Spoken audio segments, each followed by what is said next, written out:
Hello everyone. పులివెందులలో జగన్మోహన్ రెడ్డి గారికి shock తగిలిందని చెప్పాలి. అయితే అక్కడ 200 మైనారిటీ కుటుంబాలు ఇప్పుడు టీడీపీలోకి రావటం జరుగుతుంది. సో దీంతో అక్కడ పులివెందులలో జగన్మోహన్ రెడ్డి గారికి కష్టమే అంటున్నారు. సో ఇదే అంశం మీద విశ్లేషణ తీసుకునే ప్రయత్నం చేద్దాం.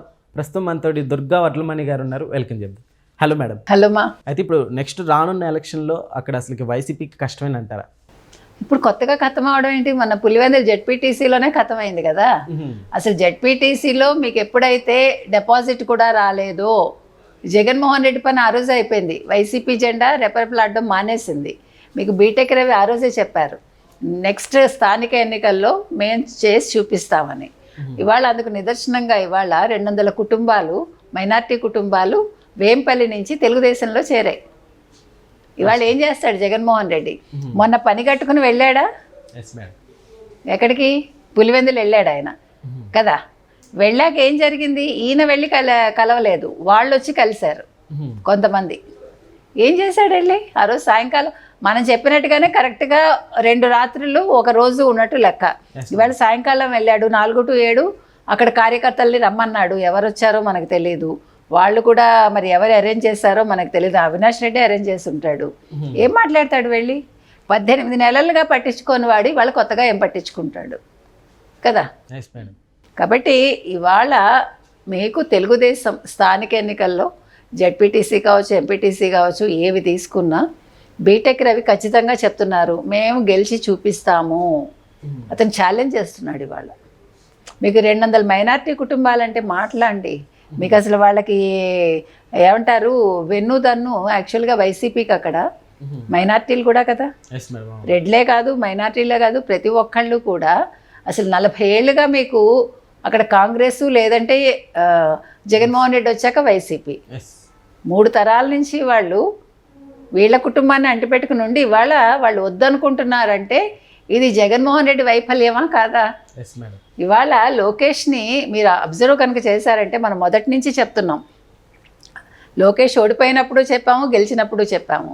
అంటే ఒక మనిషిలో మార్పు రావటం అనేది కావచ్చు, ఒక మనిషి నాయకుడిగా మారటాన్ని మీరు ఇవాళ లోకేష్లో చూస్తారు.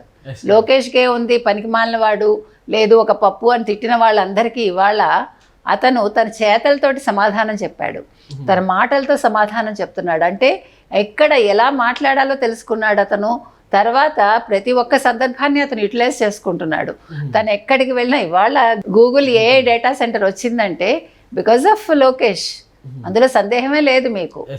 మీకు అంత పెద్దది వస్తే కూడా దాని మీద 4 రోజులు పోయాక వచ్చి ఎవరు, మన జగన్మోహన్ రెడ్డి అంతా అయిపోయాక ఇది నేనే తెచ్చాను, అదాని డేటా సెంటరే వీళ్ళు ఇది చేశారు, ప్రతి దానికి తను ఎండాస్ చేసుకోవటానికి చూస్తాడు. అంతే తప్ప మీకు ఎలక్షన్స్ ముందు మేము ఇది చేసాము అని వాళ్ళు ఒక్కటి చెప్పారండి. ఎంతసేపు సంక్షేమాలు ఇచ్చాము, 2 బటన్స్ నొక్కాను, మీరు 2 బటన్స్ నొక్కండి అన్నాడు తప్ప నేను ఇంత అభివృద్ధి చేశాను, ఇన్ని ఉద్యోగాలు ఇచ్చాను అని ఏ రోజున చెప్పాడా?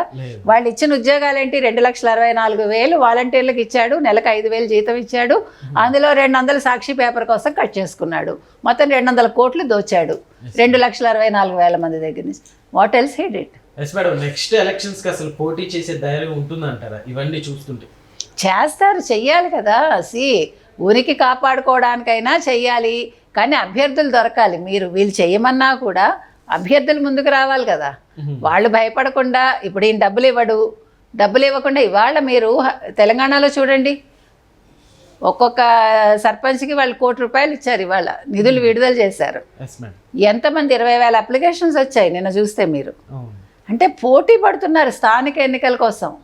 అది రావాలి, అది ఉంటుందంటారా వైసీపీలో? ఇవాళ తెలంగాణలో జరుగుతున్న విధంగా ఆంధ్రప్రదేశ్లో జరిగే అవకాశం ఉందా అంటే కష్టం. ఎందుకంటే వైసీపీకి సే లేదు.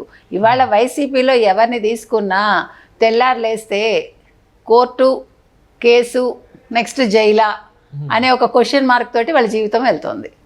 కాబట్టి ఇవాళ పులివెందుల కావచ్చు, వేంపల్లి కావచ్చు, మొత్తం మీరు కడప నియోజకవర్గం తీసుకుంటే, మొత్తం రాయలసీమ తీసుకుంటే ఖచ్చితంగా స్థానిక ఎన్నికల్లో తెలుగుదేశం జెండా రెపరెపలాడుతుంది. రెండోది, ఇవాళ హిందూపూర్ గురించి వీళ్ళు ఏదైతే వ్యాఖ్యలు చేశారో, ముఖ్యంగా బాలకృష్ణ గురించి, దానికి బదులు ప్రజలు ఇస్తారు.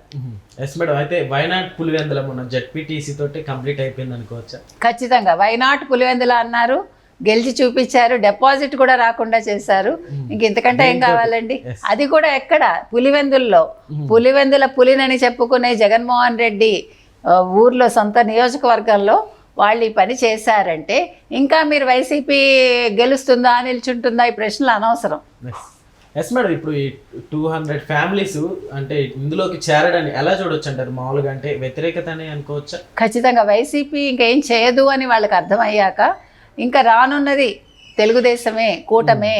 ఎందుకంటే మొన్న ఎప్పుడైతే పవన్ కళ్యాణ్ గారి మొన్న చెప్పటమే కాదు, రాజోల్లో చెప్పటమే కాదు, ఆయన ప్రతిసారి ఎంఫసైజ్ చేస్తున్నారు ఖచ్చితంగా కూటమి కలిసి ఉంటుంది, మరో 20 ఏళ్ళు లేదంటే 15 ఏళ్ళు మీరందరూ కూడా మర్చిపోండి మిగతా పార్టీలని, చంద్రబాబు నాయుడే ముఖ్యమంత్రి అని ఆయన చెప్పడం జరుగుతోంది. ఈరోజు ఇన్ని వేల ఉద్యోగాలు వస్తున్నాయి, 13 లక్షల కోట్ల పెట్టుబడులు వచ్చాక ఇంకా ప్రజలు నమ్ముతారా? రాయలసీమకి ఇంత అభివృద్ధి చేస్తూ ఉంటే ఎవరు? చంద్రబాబు నాయుడు. ఇంకా వాళ్ళు ఏం పట్టించుకుంటారండి? వైసీపీని ఎందుకు పట్టించుకుంటారు? ఏం చేశాడని పట్టించుకుంటారు? ఇప్పుడు ఒక్కటండి, మీరు జస్ట్ ఒక్కసారి మనం చూసుకుంటే తరచి వీళ్ళందరూ కూడా ఊపిరి పీల్చుకున్నారా? ఎలక్షన్స్ ముందు ఏదైతే పట్టాదారు పాస్ పుస్తకాల మీద జగన్మోహన్ రెడ్డి ఫోటో వేశారో ప్రజలందరికీ అర్థమైంది కదా, నిలదీశారు కదా భారతీ రెడ్డిని కూడా. మేడం, అయితే ఇప్పుడు వీళ్ళంతా ఇట్లా టీడీపీ వైపు మగ్గు చూపడానికి సో క్రెడిట్ అంతా ఎవరిది అనుకోవచ్చు మేడం? కూటమిలో 1 లోకేష్, 2 బీటెక్ రవి. అంతే ఖచ్చితంగా. ఎందుకంటే దృష్టి పెట్టాడు ఆయన, ఎవరు? లోకేష్. అంటే చంద్రబాబు నాయుడు గారు చేయట్లేదా అంటే చంద్రబాబు నాయుడు గారు చేశారు, కానీ ఇప్పుడు యువ నాయకుడిగా మొత్తం లోకేష్దే ఆ క్రెడిట్. ఎందుకంటే లోకేష్ ఈరోజు అన్ని నియోజకవర్గాల మీద దృష్టి పెడుతున్నారు. ఎక్కడ సమస్య ఉందో సమస్యాత్మకమైన ప్రాంతాలను ఆయన ఎంపిక చేసుకుని అక్కడ ఆయన పందాన్ని ఆయన అనుసరిస్తున్నాడు. దానివల్ల ఏమవుతుందంటే అక్కడ వాళ్ళు విజయాన్ని సాధించడానికి వాళ్ళు ప్లాన్ చేస్తున్నారు. ఆ ప్లాన్లన్నీ సక్సెస్ అవుతున్నాయి. ముఖ్యంగా పులివెందులు గెలిచాక ఇంకా ఇంతకంటే ఏం కావాలండి? ఎప్పుడు కూడా మనం కొట్టాల్సింది ఎప్పుడు ఏది ఉంటుంది? ఏనుగు కుంభస్థలం కొట్టేశాక ఇంకేముంటుంది?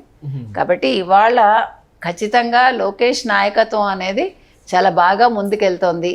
ఆయన నాయకత్వంలో వీళ్ళు మొత్తం రాయలసీమ గెలిచారంటే మాత్రం ఇంకా తిరుగులేదు కూటమికి అని మనం చెప్పచ్చు. ఇదే విధంగా ప్రతి జిల్లాలో ఉంటే నెక్స్ట్ టీడీపీ ఏ విధంగా ఉండబోతుంది మేడం? ఏ విధంగా ఉండబోతుంది అంటే మొత్తం అంతా కూడా కైవసం చేసుకుంటారండి. మొత్తం కూటమే కైవసం చేసుకుని వైసీపీని ఊడ్చిపెట్టేస్తారు. ఇప్పుడు సర్పంచులుగా, ఎంపీటీసీలుగా, జడ్పీటీసీలుగా తెలుగుదేశం వాళ్ళు ఉంటారు, లేదు జనసేన వాళ్ళు ఉంటారు. బీటెక్ రవి చెప్పినట్టే మిగతా చోట్ల కూడా మిగతా వాళ్ళు చెప్తారు కదా, చేసి చూపిస్తారు. ప్రజలు కూడా ఇప్పుడు కూటమి వైపే మొగ్గు చూపుతారు. కాబట్టి అంటే మెజారిటీ సింహభాగం అంటాం కదా, సింహభాగం మీకు కూటమి ప్రభుత్వానికే వస్తాయి. Thank you.